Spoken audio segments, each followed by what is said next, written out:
This time, if you would join me in our corporate prayer of confession, after which we'll have a moment of silent confession. Merciful God, you have commanded us to love you above all and to have no other gods. You have called us to love others as you love them. But we are personally and socially deformed by the love of other gods, the false god of prosperity and materialism, racial and ethnic privileging, gender exclusivity, and nationalistic imperialism. Forgive us our sins and transform us by your Spirit so that we might learn to love as you love and live as people baptized as your own children. Amen. Friends, hear the good news of the gospel. God's radical, forgiving, transforming, and justice-seeking love will not let us go and is ever bringing resurrection and new life. Let us remember our baptisms and trust in God's mercy to restore our right standing as God's own. Thanks be to God. Today's Old Testament reading comes from Psalm 37, verses 1 through 11. If you'd like to follow along, it is printed on the back of your program. A psalm of David. Do not fret because of the wicked. Do not be envious of wrongdoers, for they will soon fade like the grass and wither like the green herb. Trust in the Lord and do good. Live in the land and enjoy security. Take delight in the Lord, and he will give you the desires of your heart. Commit your way to the Lord. Trust in him, and he will act. He will make your vindication shine like the light, and the justice of your cause like the noonday.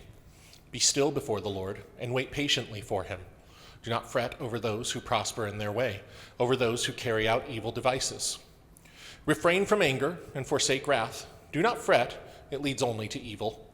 For the wicked shall be cut off, but those who wait for the Lord shall inherit the land. Yet a little while, and the wicked will be no more. Though you look diligently for their place, they will not be there. But the meek shall inherit the land and delight themselves in abundant prosperity. The word of the Lord.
This time, we will have our New Testament reading, which is from the 6th chapter of Luke, verses 27 through 38. And like before, it is here to read along on the back of your program. But I say to you who are listening, love your enemies, do good to those who hate you, bless those who curse you, pray for those who mistreat you. If anyone strikes you on the cheek, offer the other also. And from anyone who takes away your coat, do not withhold even your shirt. Give to everyone who asks of you. And if anyone takes away what is yours, do not ask for it back again. Do to others as you would have them do to you. If you love those who love you, what credit is that to you? For even sinners love those who love them. If you do good to those who do good to you, what credit is that to you? For even sinners do the same. If you lend to those from whom you expect repayment, what credit is that to you? Even sinners lend to sinners to receive as much again. Instead, love your enemies, do good, and lend, expecting nothing in return. Your reward will be great, and you will be children of the Most High, for he himself is kind to the ungrateful and the wicked. Be merciful, just as your Father is merciful. Do not judge, and you will not be judged. Do not condemn, and you will not be condemned. Forgive, and you will be forgiven. Give, and it will be given to you. A good measure, pressed down, shaken together, running over, will be put into your lap. For the measure you give will be the measure you get back. The word of the Lord.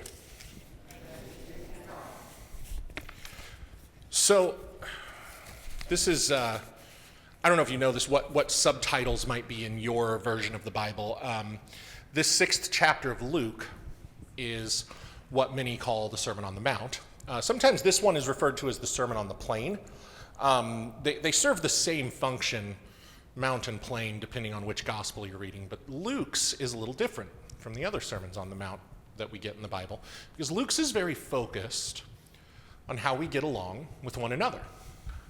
And it's less talking about the theology and the what happens with God and what happens when you die and who is here and who is there, and it's more concerned with how we are treating one another. And that's kind of a theme of Luke's gospel. But that kind of informs our time together today. It's going to inform how we talk. Throughout history, there have been times where new ideas came about. We live, it seems like history will go through an era where things are fairly stagnant. I'm going to move this to avoid more popping, sorry. Where history will go through things are fairly stable, and then new ideas come in, right? You see it around the 18th century in various forms with democracy starts popping up, right? And you see that start to happen. You see it in different places throughout history. I mean, you can even go as far back as farming was a huge, great idea once upon a time, right? Like, people wandered around following the animal herds, and then one day someone said, well, if we just stick this seed in the ground and we don't have to move every 3 weeks. And so, constantly throughout life, we have these new ideas coming along and showing us that maybe we haven't been doing things the best way we could. I always think a really good example of this, and there's a lot more to this, please don't, I'm sorry to oversimplify, but I always think that a really good example of this is actually in American history in the Revolutionary War. Because one of the things that gave the United States a little bit of an edge in some of those engagements was that the British were following a much more traditional system of war, where they wore bright red coats and lined up and took turns shooting at each other. And yes, I feel stupid just saying it out loud, right? Like this cannot be the best way to do this. But up to that point in history, war was kind of or at least at this stage in history, it had been a gentleman's pursuit. There were rules. We're not just gonna go kill each other. We're gonna follow the rules about it. We're going to line up and do it like gentlemen. And the United States, who were largely a bunch of farmers and crazy people, decided, no, we're going to hide in the trees and jump on you and get you, and you're going to wear bright red coats so we know where you are, and we're going to dress like plants so that you can't see us. And this idea revolutionized combat. Moving forward, things moved a lot differently in a lot of different wars. You look at, there's so many examples. It was really tough to kind of narrow them down. Albert Einstein, right? If anyone, I don't know, are there any physicists in the room? Anyone? Physicist? No? Not professionally, right? I'm sure we're all amateur. Einstein had theories and ideas that just in the last few years, we're still confirming some of them. He had things that all he did was do the math, and he said, well, as insane as it sounds, this must be the way space works. And I would say, well, that's crazy. Albert, you may be right about all this other stuff, but that's nuts. And then just in the last decade, people are like, oh, no, there it is, just like he said it would be. And there's these ideas that come along. At one point we ride in carriages, and at another point we get in cars. And things change and things grow, and it's beautiful and it's good for the most part. And this is one of those moments. This is a key moment in human history and in human development, because Jesus stands in front of his followers. Not all his followers, though. A lot of these people are just here to see what's going on. They're just trying to figure out they're hearing a lot about this guy. He's starting to get some attention. And we've talked about here before, there's nothing that people in the first century Middle East area love quite like a good rebellion. So they're trying to see, is this going to be one of those? Or should we get ready? And so everybody shows up and they're listening. And this is a crowd of people that, they've done things a certain way for a very long time. Things have always gone a certain way. There's been a certain process to life. And Jesus tells them, you're not quite doing it right. You're not totally there. There's some things you could be doing better. And he says some stuff that to them is radical. It is insane, and it is completely flipping the way they view the world on its head, which, might I add, is a theme of Jesus. And he says, it's not enough to just love the people who love you. If you're going to follow me, you need to love your enemies. And we say that a lot, right? We say, oh, I love those people. I love them. I hear this one a lot, and I dare I admit, it slips out of my mouth from time to time. I may not agree with, but I still love them. But Jesus is not just talking about giving lip service to something. He gives some really concrete examples. If somebody slaps you, turn the other cheek and let them slap that one too. If somebody tries to steal your coat, stop them and offer them your shirt too. There's some versions of this where he talks about, this is really interesting, and just the history nerd in me loves it, so you're going to hear it, sorry. There's some versions of this where he talks about going the extra mile. If someone makes you go 1 mile with them, go another. That's actually based on there was a law that a Roman soldier could point at you and say, hey, I'm tired of carrying this, you got to give me a mile. And they could hand you their stuff, and you had to carry all of it for 1 mile for them, but they couldn't make you go more than 1 mile. And Jesus says, no, give them the extra mile. And there's a lot of different debates about why he said this, what he meant by it, at its core, why he would expect that of us. And I think there's a lot of valid different ways to look at it. There's a lot of reasons to do it this way. These kind of thoughts inspired in a large way the actions in the civil rights movement here in the United States. Dr. Martin Luther King Jr.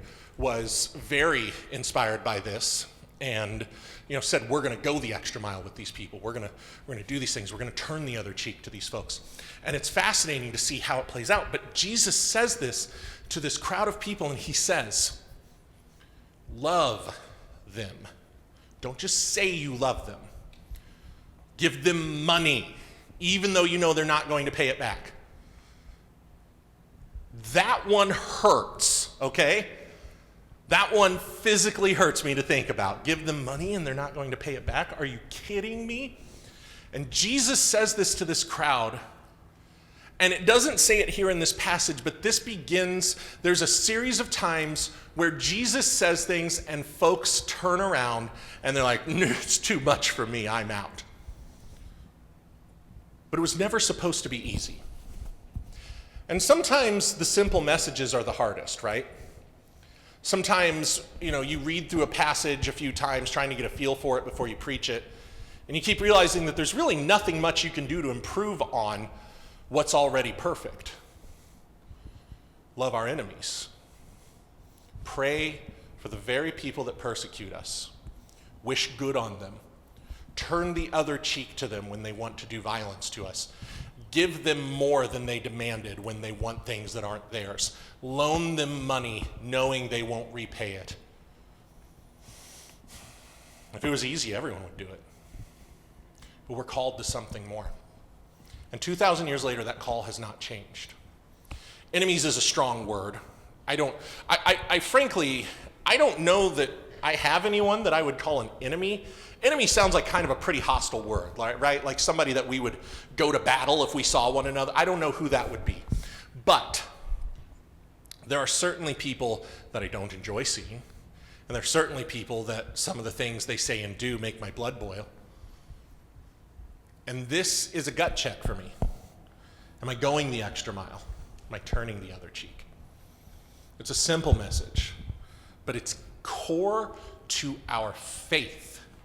And it is unique to us and to this time and place that Jesus says, turn the other cheek. Now, some of these teachings he's adapting from other teachers, but it is this worldwide phenomenon that he says this.